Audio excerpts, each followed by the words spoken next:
Welcome back to the Chicago Tomahawk. I'm Mike, and I got my linemate Matt with me. And today we're going to go over some Blackhawks news and some NHL news. The Blackhawks played their first preseason game. That was Thursday night, wasn't it, Matt? Yeah, against St. Louis. Yes, it was the most watched preseason game in probably Blackhawks history. Connor Bedard played his first game, and he did not disappoint. He had 2 primary assists, one during game and on the game winning goal.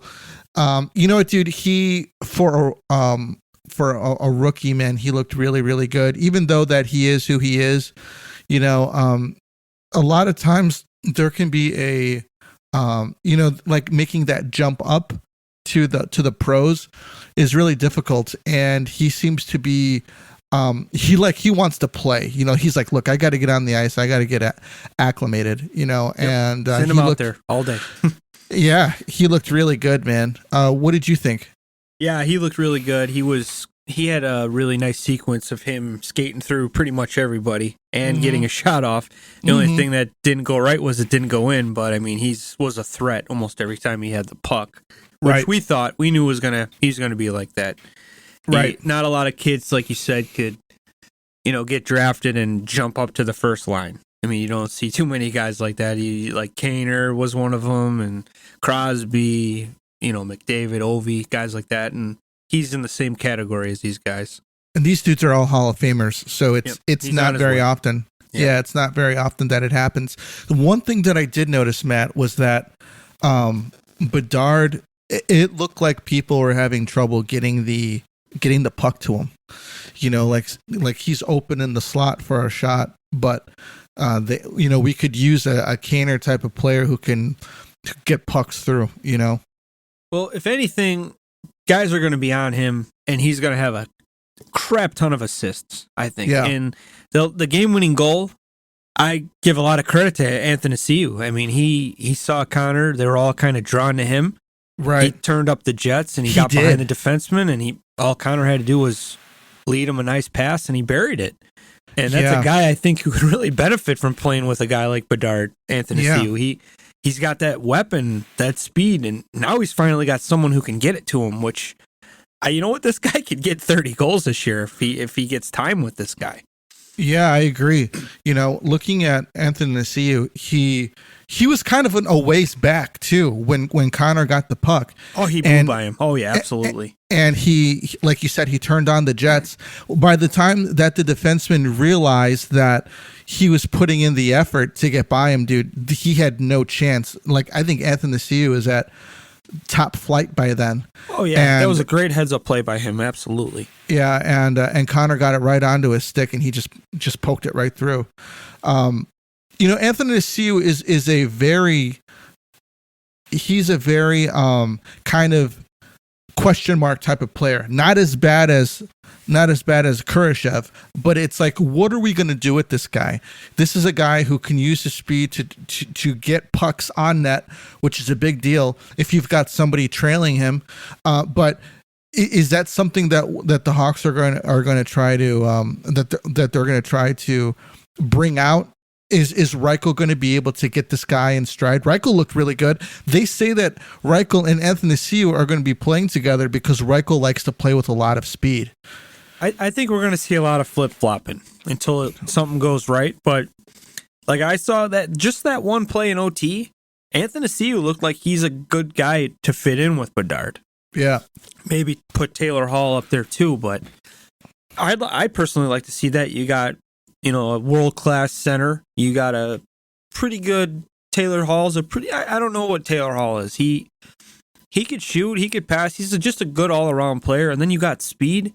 You got 3 important things on one line. That's good. I just, like you said, another guy I don't understand is Kurashev. Yeah. This guy went to arbitration. He got probably more money than he deserved, benefiting from playing for a terrible team last season. But you know what? He scored a goal. He scored his first game. He scored the first goal of the preseason for the Hawks, and he had the wherewithal to know where to be, though. Too, there's just times where he looks really good. Yeah, like last season, the year before, like damn, this guy, if he gets this going, he's going to be a good player. But then he disappears for 20 games. So this is another guy I want to keep an eye on. But for Anthony Ciu, if he could put up a lot of numbers and say the Hawks aren't doing that great and they move him at the deadline for a first rounder, second rounder, that could be good. Or if you really like him, you like his speed, and he likes it here, keep him. This is a guy that he's kind of been bouncing around, can't find a home. Yeah. But hopefully Bedard can help him out and make him get a home. Yeah, I agree. He is listed as one of the fastest players in the league. I don't know if you know this, but Jason Dickinson is also one of the fastest players in the league. There was some stats that came out this week on players that hit 22 miles per hour plus, and how many times they did it. McDavid did it the most, but Anthony Ciu was on that list as well. But I think that I don't see why. Last year, Matt, it was a bad year. It was a bad year for the organization, for players. I'm sure it took a lot for guys to want to go to the rink in the morning. But you know what? Could you question his compete night in and night out? I couldn't. Anthony Ciu? Yeah. Yeah, man, every shift he's full speed. Yeah, every shift, can't man. deny that. Yeah. You would think that he's one of these guys where it's like, you know what, man, we're not doing nothing. I'm not gonna break it out. But he was always trying to score. I think that he should be rewarded. Why not, playing with Bedard? Reichel, man, I thought that Reichel looked really good. I think that it's having Bedard kind of takes the spotlight off of him in some ways. And I think that's going to give him an opportunity to shine. I thought that he looked really well. He skated with the puck well. He won some faceoffs. Notably, Bedard won his faceoffs as well. I think I saw him lose one. But, but that's not bad if he's going to be because we want him in the center position because we want him all over the place. I love our two centers, the Reichel and Bedard. I don't care if they're 1 and 2. Even if the year's not going to go right, let them get the experience. Right, I agree. Give them solid line mates that find it and keep it. Don't be Joe Quenneville in it and flop it around every 3 games. Let them develop chemistry. That's the whole point of this. Reichel says that he's watching old videos of Taser and trying to remember, all of the things that Taser, told him while he was there, so he can be proficient at the faceoff dot. Man, it's crazy to think that the first year that Taser and Kane played was when, it was the year Bill passed away. Yeah. And then if they were both playing now, it would, they'd be wearing that Rocky. You got Rocky thing on their jersey. Now they're wearing Bedard. He's got his Rocky and Reichel. You can't really compare them yet. Not yet. It would be great. Reichel being like the next Taves and Bedard like the next Kaner, and they both got their former owner's patch on the crest. So it's kind of weird, coincidental, isn't it? Yeah, it's a really weird parallel to that. And I told Kimmy, I've done this once with her. We went to ESPN Zone, my wife, and at the time, ESPN Zone's no longer in Chicago, and we were watching the Blackhawks, and I was like, it was one of our first dates, and and I was like, do you see these two guys? These two guys are going to be really big for this organization one day. We might even win a Stanley Cup. And she's like, really? I go, yeah. And after everything that transpired over the past couple of years, I was like, I told you I was going to be in tears when this came to an end, and it's crazy. And I told her the other day, I was like, this is Bedard's first game. Reichel, this is a big deal. These guys could be really big for this organization, and hopefully, that prediction comes to fruition, I should say. Korchinski looked good, man. Yeah, he takes shots. He takes shots. He moves the puck really well. He skates well, forward and backwards. He wasn't caught out of position. He's pushing the offensive play up. He's ready. Absolutely. He looks very comfortable. He doesn't look like he's questioning himself. He looked ready. Nolan Allen, he looked solid. He wasn't doing anything too out of the ordinary. Wasn't noticeable in a very good way. Looked very solid. Wyatt Kaiser, man, is is someone that I think he's going to make the team. I think that he's surprising everybody. Most shots that game. Yeah, he looked really good. He was taking shots. He was solid defensively. He was very decisive with the puck. And it's kind of crazy, man. Like seeing these guys, like, you know, like who's going to make the team. And I see that they've got Nikita Zaitsev playing today. And it's like, you know, why this dude's taking up a roster spot. A lot of options. Same with Connor Murphy. He made a boneheaded play. Yes, he did. I was going to bring that up, man. Hey, your boy. Connor Murphy did not look very good. You know, it's the first pregame season, so you know, guys need to get dialed in. You know who didn't look really good, man? I thought Seth Jones looked atrocious. He did have an assist, but he does get his points. Yeah, but if he doesn't have a partner that could, you know, a steady Eddie down in his own end, he's not. He's going to have issues. He terrifies me when they pass the puck to him at the blue line when they're on the power play. He did have trouble. Yeah, he seems to have trouble keeping the puck in the zone. And this isn't just something that I noticed yesterday. This is something that I noticed last season too, that when he plays along the board, sometimes I think it's better. But when he's on that line, I think that it's just a little bit too much for him. You know, Keith used to be able to walk the line, keep the puck in there. Pucks wouldn't jump past his stick. Same with Siebes, but you know, Jones has I think he has issues on the power play, man, and they might need to replace him. Yeah, I noticed that too, especially last game. He was having trouble putting a fork in it. You know, it was bouncing over him, or he just lost it. And like you said, it's the first game. Hopefully they figure that out because you know he's going to be on the team. Right. Guys like Connor Murphy, I still don't understand. I mean, yeah, they need to spend the money, so maybe he's going to benefit. But yeah, if Seth can't do it, I'd like to see, you know, get guys like Korchinski in there. Let him get the experience. The kid is obviously, he can lead the rush, and you know, he's like a Brian Campbell almost, you know? Yeah. I think Brian Campbell was one of the best to find open lanes and, you know, get it in the zone, turn around and hit a winger coming in and kind of set everything up again. And I think there's, you know, they got a lot of options. There's Kaiser, there's Nolan Allen, there's Del Maestro, who's going to get a shot tonight. I haven't really noticed him that much, but I you know, you hear good things. And then you Nolan Allen, obviously, I think he could be one of those stay-at-home guys that could kind of take Jake McCabe's spot from last season. And I just these other names. I mean, come on, I don't want to waste time with, like you said, Zaitsev. Why would we bring this guy in? You know, we got all these young guys coming up. Yeah, there's no hurry and everything, but we got to see what we got so we can analyze it. You can't get a good reading off Rockford, you know, and, you know, juniors, because they're not playing against the same skill type. So let me get your opinion. You know, Alex Vlasic has been playing with the Hawks. It was on and off the season before. Last year, he played a lot more.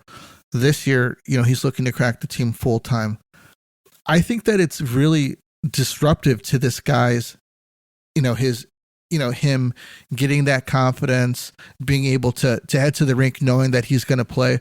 When you've got a guy like Zaitsev on there who's going to take a spot just because, you know, he's signed, you know, I think that it's detrimental to his development. And I think that from what I've seen, from what I've seen from Vlasic previously, I think that he deserves an opportunity to play now. Yeah, I agree with you 100%. He's 22. And he's freaking, 6'5", 6'6"? That's size. You need that, man. We need big defensemen to make it harder for the opposing team to get around long reach. And, you know, I like the fact that he's from Chicago. Kid that's got a lot of hype. And, yeah, I think he should make it. And, you know, if these guys are better than guys like Zaitsev, Connor Murphy, you got to move them. You have to. You can't hold on to this crap. I was going to ask you. Yeah, I was going to ask you. Do you think that Connor? It's coming to a time that Connor Murphy's, you know, should be worrying about his his spot? Do you think that it's coming to a time where, Connor Murphy is, I'm watching Nolan Allen and he's playing well. I'm watching Korchinski and he's playing well. And I'm looking at Connor Murphy, who can't put a fork in his stick and carry it around his net and falls down, Exactly. Well, here's my question for you. I was wondering, I was surprised that his helmet didn't come flying off. Well, how, with Connor Murphy, are there more good moments or more bad moments with him? Well, there's more bad. That's the answer. You don't really see his value all the time because of I don't see some things, they stand out so much, but he's a pretty big guy. He brings some size out there. He's 6'4". He doesn't use it. Yeah, that's true. But at the same time, we've got Isaac Phillips. He's 6'3". Isaac Phillips plays pretty well. Jared Tenorti, I thought, played pretty well last year. He's 6'6", but he gets hurt quite often. Vlasic is another player. Vlasic's 6'6". I'd just like to go young. Go young. Yeah, I mean, I'd like to go. I'd like to go young too. The forwards are going to be very young this year. The defense, I just don't see what the hype is with Connor Murphy. I've never seen it, and I understand when you don't have a lot of talent, you pick the best player out of the bunch, and yeah, maybe Connor Murphy was solid and had some game experience, but I mean, these young kids coming up, they're making him look worse, in my opinion. They are. Korchinski's solid, Allen very solid, Del Maestro. Yeah. There's a lot of hype with these kids, and right. And like I said, Murphy makes more mistakes than he does good. And yes, he defends his teammates when they get hit. He'll drop the gloves. I respect that, but he doesn't hit much. He coughs up the puck a lot. He gets caught sleeping a lot. I don't see the hype, and I've never seen the hype. And maybe I'm bitter because this guy came for Nick Jarmelson, one of the best defensemen we've ever had in the organization. And if you're going to move that guy, you better bring somebody good back. And it hasn't lived up. And I don't know any team that would, like the scouting report on Connor Murphy, what's positive I can look at? He's good in the locker room. Okay. A lot of players that are in the National Hockey League are very good in the locker room because they're good players. They've been around. They're usually good leaders if, they start off and they're, they keep moving up. They know how to play. So, well, they probably know that if they've seen locker room cancers and they see what happens to them, they're no longer in the National Hockey League. Yeah, exactly. Well, but that's the thing. Like, is that the only good thing you could say about Connor Murphy? Oh, he's really good in the locker room. Well, who gives a shit? You have to still play, and he makes more mistakes, and he's not good in his own end. I'm sorry, he doesn't prevent. He doesn't prevent a lot of goal scoring chances. He's usually the reason why other teams score sometimes because he gets caught. What I noticed with him last year, he'd be in front of the net where he's supposed to be, and a puck would zip right by him to an open man. It's like, dude, you got to move. You got to turn your head and look. And I never seen the hype, and I think it's if you can move him, move him. Guys like Toronto were mentioning they wanted him last year, and then hey. Jake McCabe's available? Yeah, I'm going to take Jake McCabe. So there's a reason why nobody grabbed him because he's just not that valuable. And the cap hit's not bad. I think it's $4 million. That's not bad for a bottom 5-6 defenseman. That's what he would be on any team. Right. So yeah, I think it's time to move on from that guy and let's get these young kids a fair shot and get them some game experience because at some point they need it. That's precisely my point. Connor Murphy is taking up a spot for somebody, and I think that he could, I think that it'd be better off if he went somewhere else. Yep, 100% with you. I said that for the last couple seasons, but when you need cap space, you got to get over the basement. Sometimes there's a lot of people who like him. A lot of people like him. I see it on Twitter. I see all the people always praising him, and I said, for what?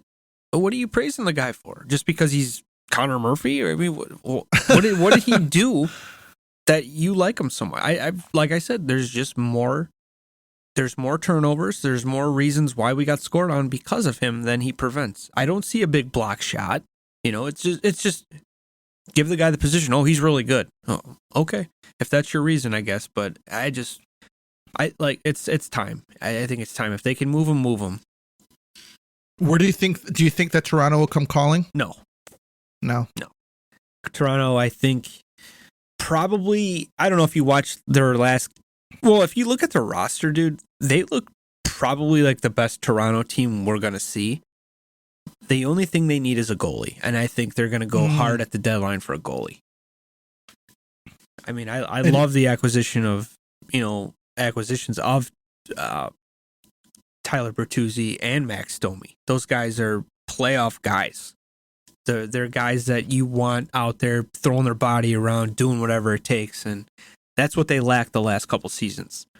So if they can get a guy who could steal them a couple wins in net, I think this might be like their last chance. That window is almost closed. So this is that's what they got to do. This is the year that they got to make noise.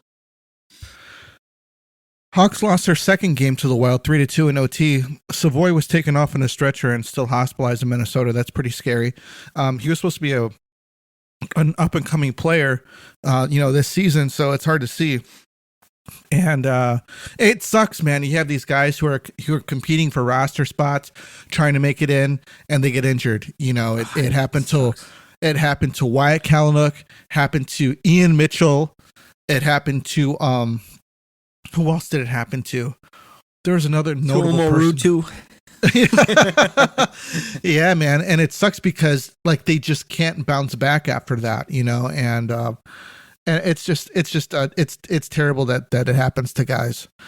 Tyler Johnson and Entwistle with goals. Entwistle, man, I think that he's a fourth line guy, man. That I like him. He deserves a spot for sure. He does. He worked hard last year, and you look at the goals and the guys who put up the points. These are roster guys. Tyler Johnson, Boris Tkachuk. He had 2 assists last night, I think. So I think he'll be an healthy scratch guy, but I think he's going to make the team for sure.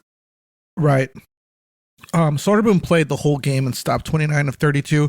Drew Commesso played the first night. I thought he looked good, man. Yeah, he's going tonight. He's going tonight, so they're really giving this kid a look, which is exciting. Yeah, because this is probably as close to being, NHL caliber player. I mean, these are all NHL caliber players, but by no means are these NHL full blown rosters. So the Hawks are going to play the Wings, man. You know what? I wish that we could get somewhat of a rivalry back with them, but it's a shame that we can't because of, they're in the Eastern Conference now, and it's just not the same anymore. Imagine, terrible. I mean, unless we face them in the Stanley Cup Finals, but wouldn't that be a story? Well, did you hear the news about? Did you see Kaner's rehab video? No, I did not. Oh, dude, he looks ready to rock. Well, I've seen a couple of him earlier, but I haven't seen anything recently. There's a new one where he's full speed. Oh, really? Yeah, and they're saying it's the Wings and Kaner camp have been talking, and that just hurts to hear, dude. It hurts. Honestly, it would hurt worse than Chelly. Absolutely. Yeah. God, man, I don't want to hear that. The good thing is, like you said, we wouldn't have to face him 6 times a year. It would just be 2. But, right. I mean, still. It's like, come on, dude. Davidson, just give him a contract. Let him finish his freaking career here. Yes, Don't please. let him go to Detroit or St. Louis, something like that. He's been skating in Toronto. I'm looking at the link now. He's up in Toronto. But why is he in Toronto? I'm not sure. And maybe he's just trying to mess with the media or something, but there's no way they don't have any cap space for Kaner. I heard that he was in Toronto, and I was like, why would Kane, if out of all places that he could be, why would he be in Toronto? I don't know. maybe Austin Matthews is like, hey man, I'll give you $5 million on the side. Just sign a 1-year deal for $1 million. I'll give it to you straight from like I'll quick pay you. Yeah. All right. So Reichel, Bedard, and Colton Dach will be in the lineup today. He's going to be worth. I'm a little nervous because what happened to the other Dach getting hurt in the preseason. I'm hoping nothing happens to Colton because, man, he gets the injury bug quite a bit. Yeah, he plays hard. I mean, it's going to happen. And if he's like he was playing in that prospect game in front of the net, screening the goalie, taking a beating, it could happen, But those are guys you like on the team, guys that screen the goalie, go to the hard areas, and take beatings. I respect the hell out of that. I'd never seen Kirby do any of that. Right. Seems like he's a bit of a different type of player. Yeah, he seems like a Mark Stone type of guy. Don't touch me type of guy. Oh, we'll get to that later. Yeah. Del Maestro and Kaiser on the back end, and Comesso will be in net. So on to some NHL news. Mark Stone comments on getting hit by a kid trying to make the team. Golden Knights' Mark Stone rips Kings' Hayden Hodgson after he took a big hit, man. He calls him not really. It was clean. Cleaner than a preacher's sheets. Not really much of a player, he says. You know what, man? Here's the thing. Mark Stone, if anybody gets the injury bug, it's Mark Stone. He is probably one big hit from maybe needing to call it a career, not because of concussions, like his body just can't take it anymore. So he takes a big hit from this kid. He's trying to make the team. This kid's trying to send Hayden Hodgson's trying to send a message to his team like, hey, look, I'll hit anybody. You tell me what to do, I'll come out here and do it. And he's trying to make a career. And Mark Stone went completely off the rails, trying to get he was like red in the face trying to get his hands on this kid. I get it. He's the captain of the team, but you got to keep your head up, man. Yeah, that's the problem. A lot of these guys think they're untouchable and they're not going to get hit, but good for that kid. It was a clean hit, and I hope he keeps on doing it. Yeah, we'll have to put Mark Stone and Troy Terry on the list of players that should not be hit. Speaking of Troy Terry, just moving to the Ducks. Yeah, Zegras is still not signed. Is it panic time for the Ducks? Is it panic time for Zegras? Here's the problem here: the Ducks and general manager Pat Verbeek there was a 3-year deal worth $12 million, meaning the star forward was going to be offered just $4 million annually. Now that's insulting for Zegras. It is because he thinks that he's worth more. Now we're talking about a player that's never scored above 25 goals a season.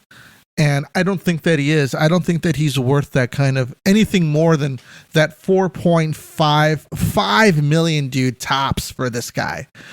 Just because he does these Michigan goals and he, he's flashy doesn't mean that he's not a finisher.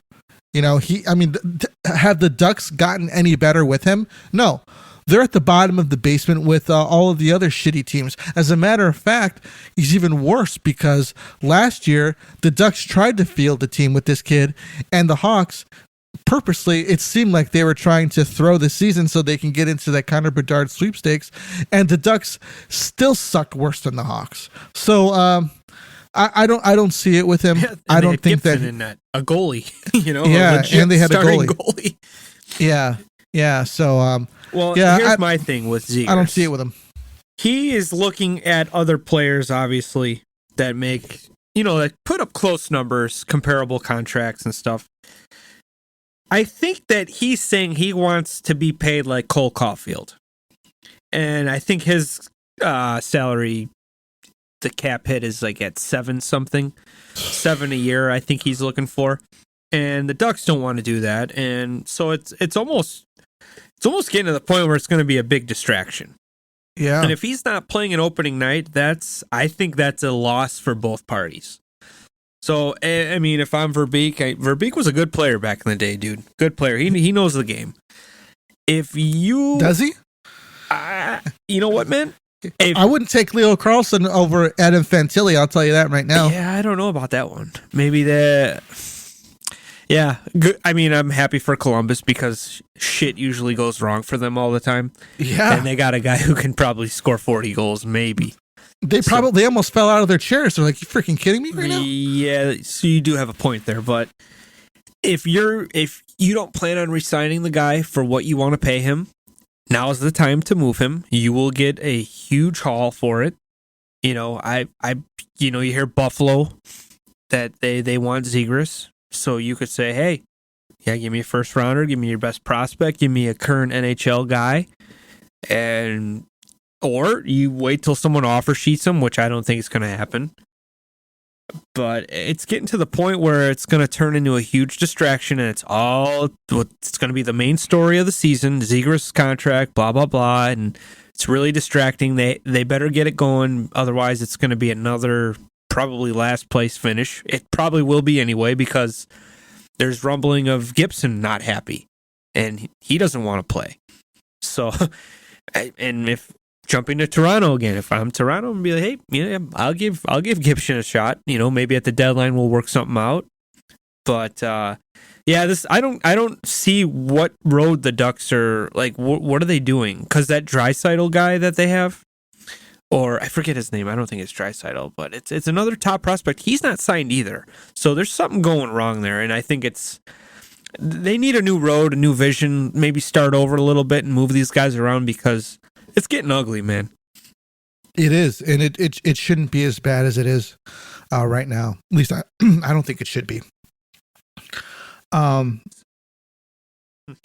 Vasilevsky is going to have back surgery. Is this pretty much it for the Lightning this season? I think they'll find somebody, to hold down the fort. They're still too talented, man. They're just so up front, just powerful. You got, Cooch, Stammer, who's Stammer's not happy. Maybe move Stammer for Secrets. My gosh, that's another thing, man. Stammer's not happy. We talked about that last week, and I think we're both pretty much Stamkos fans. I would think you are. He's pretty underrated, I think. He's a great player. It's just a weird situation with age and injury and all that, and the rest of the cap space for the team. But man, it's a lot of distractions so far. I guess you could say you got Vasi going down all year, and I don't know who's going to hold down the net, but you're going to need your forwards to step up and outscore your problems, I guess, which I think the Lightning can do. They got so much talent. Braden Point's another underrated guy, and Brandon Hagler guy, the Swiss Army knife, he could do it all. They're still really talented, They still got Victor Hedman back there, and I think they really missed Ryan McDonough though last year. And, really absolutely showed. But their dynasty's probably starting to wind down a little bit, like ours did. You kind of got these getting older, and they're definitely going to be a playoff team for sure. But Vasi, that's going to hurt. Hopefully he can come back for the playoffs and be 100% ready to rock. Yeah, I think that the Lightning are at that point where, they're just at that point where they're paying guys money, and they're kind of looking for cap space. They're going to need some players. A lot of guys have a lot of miles on that team, and their number one goalie's out.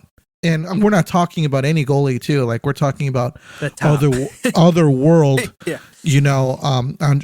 Vasilevsky. And I just don't. I would like to see. I'd like to see them. I would just like to see them have maybe have another shot. As this dynasty rolls through, what? Maybe Stammer's like, I know that this is the end of the road here, but I want to go down with the ship. Yeah, there ain't nothing wrong with that. Probably the best Lightning player of all time, man. Probably 2 cups, 500 goals with one team. That's always a huge milestone. Definitely a Hall of Fame guy, and nothing wrong with that. Stevie Y was one of them. Joe Sakic. And maybe he wants to just play with one franchise. You don't see it too much anymore. I thought, Kaner and Taves would be like that. I kind of have a feeling Taves might sign with a team mid-season, which would suck. But, Stammer, absolutely Hall of Fame guy. And I want to jump back to Vasilevsky, though. Do you know who's very happy he's out for the season? New York fans, because now we can rave about how great their goalie is. He's number one. Oh, yeah. And you got, as when I say New York fans, I'm talking about both franchises because they both think their goalie's better.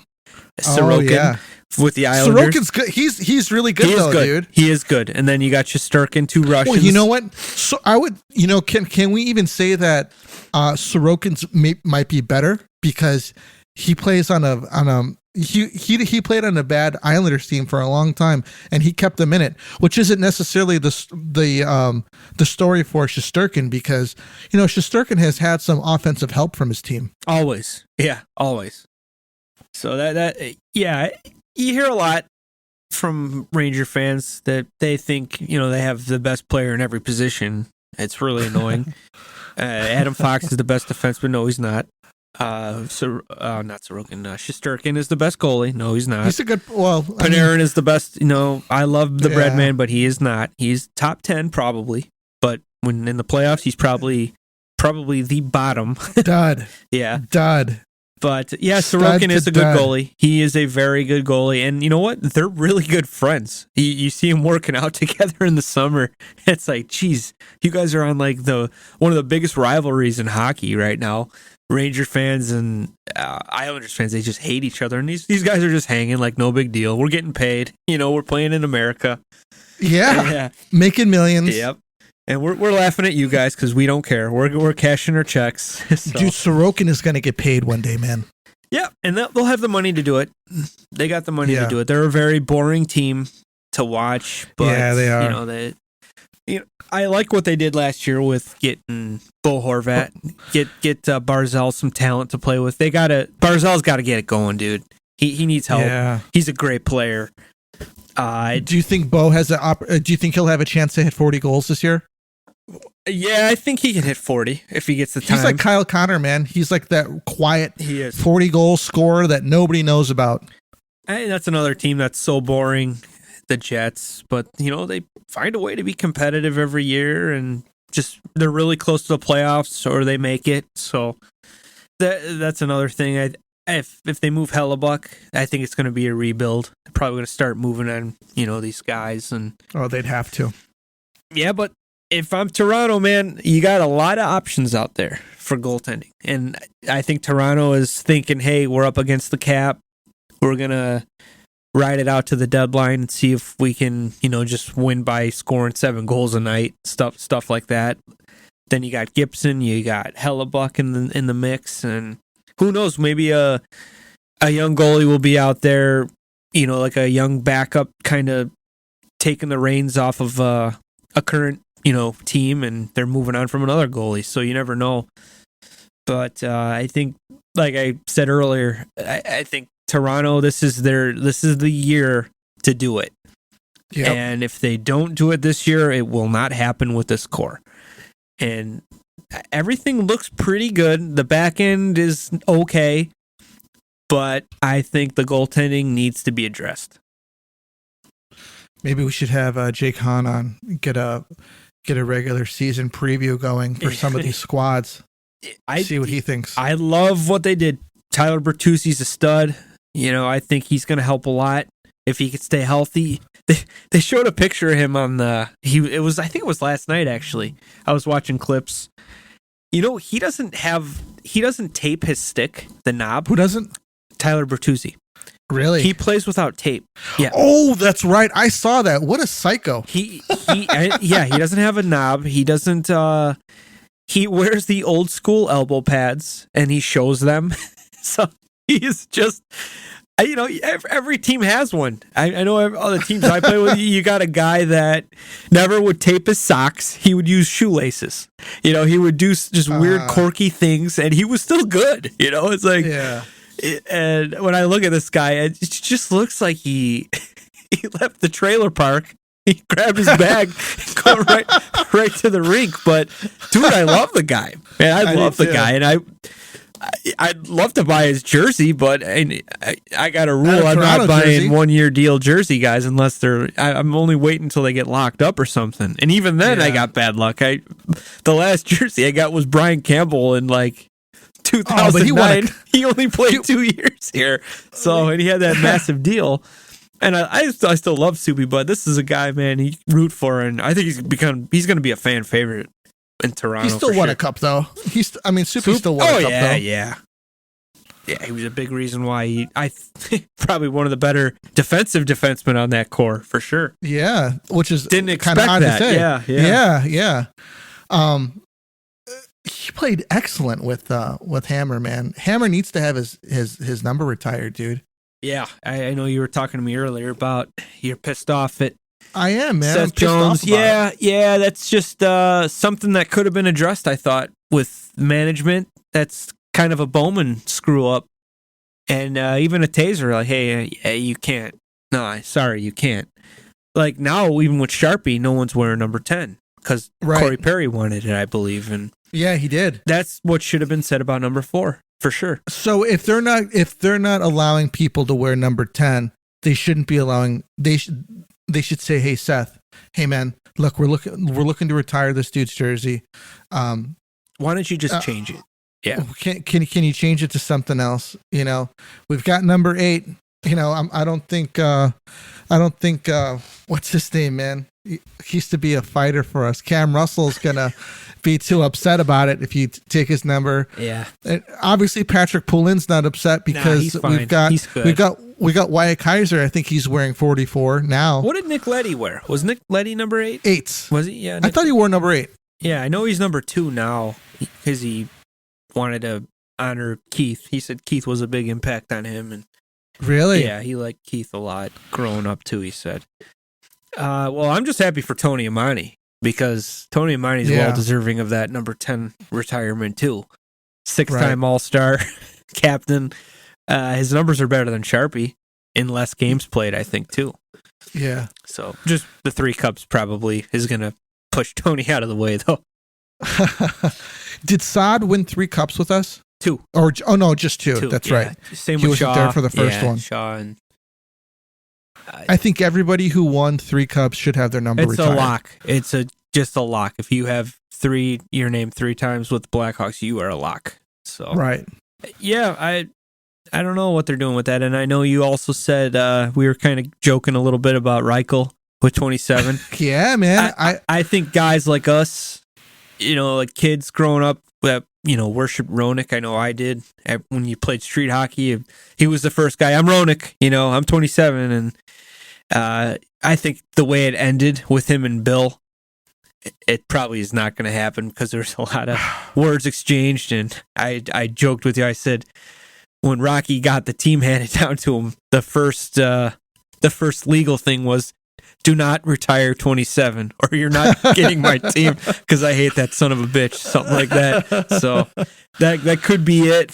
But yeah, I think it just him and the Wirtz family had a lot of exchange of words, and I think Roenick might hurt himself, even though he's well deserving of it. They brought him back for some honor nights and stuff, which is great, but they need to give him the ultimate honor.